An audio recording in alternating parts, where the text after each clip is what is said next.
Hi, my name is Ray Fuentes, and I'm the Red Shoe Broker. Today's video is about remodeling your home, and we're actually going to see a friend of mine who's in the middle of remodeling her home now. Hi. So today we're with Katie Cantrill. She's my stylist. She helps me pick out clothes. Katie, tell us a little bit about yourself. Well, I'm actually a mobile stylist, so I go to someone's work or home and I measure them and figure out what they need for their wardrobe.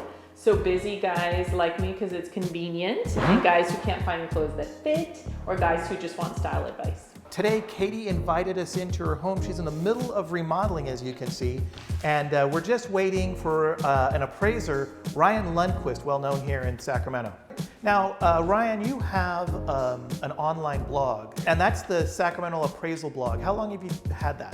For about 11 years. 11 years now. In terms of home improvements, now this is a remodel, a lifestyle change where someone's going to stay. What kind of improvements do you see commonly when you're doing appraisals? You know, people will look at a house and say it's outdated throughout. It's not going to qualify for any financing because of issues. So they'll address if there's leaks. They're going to have to address the things that might impede financing. You want to appeal to the masses rather than that one buyer who may want something odd. So that would be my advice. What are the challenges with adding square footage to a home? Will buyers pay for it? That's always the question.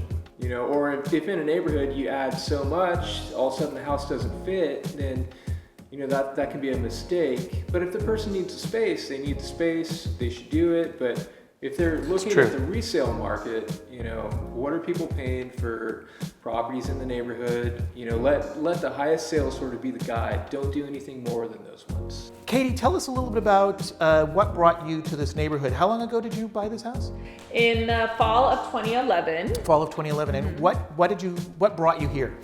Well, we lived in a very small house. We lived in an 850 square foot house, and we wanted to go to an established neighborhood that had older homes, unique homes, lots of trees, and families and good schools. So what was here before is a typical 1950s house in Carmichael, lots of walls.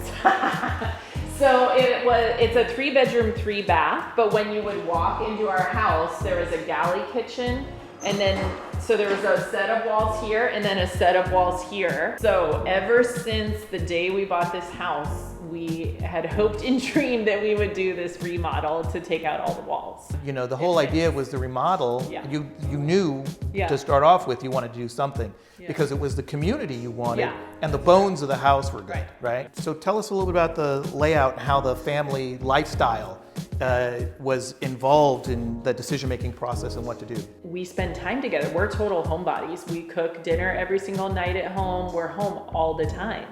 And so we're not home in our bedrooms. Yeah. We're at home here and actually wanting to create space where we can interact, but then have space to spread out as the kids get bigger. It is actually hard to design a perfect flow because you're understanding what you've done and you might get stuck in that mindset, but then imagining a ginormous, you know, kitchen in the corner, having family space, having a dining table, some space in the front where you can see the cul-de-sac out front. So we started with the basic concepts of taking out the walls. That's where it started. But then anything from the little, I call them micro decisions, all the nitpicky decisions about taking out the fireplace, deciding to move the door. Those were really pivotal decisions, and it definitely adds up. It adds to the cost.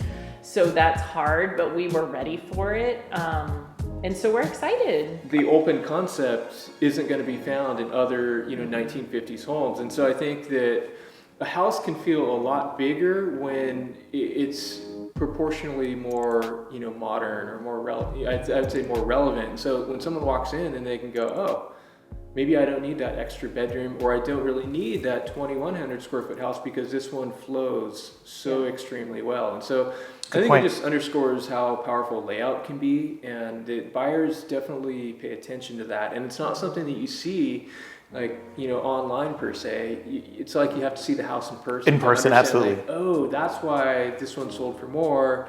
because it had that HGTV open concept. They're obsessing over that. And there's a reason why they obsess over that. The market craves it. You never see new construction with a galley kitchen anymore. People would say, what are you doing? And so I think this right here, it's a reflection of where the market's gone and where the market's at. So, I mean, you guys nailed that part for sure. We happen to be in an area that is really close to another city.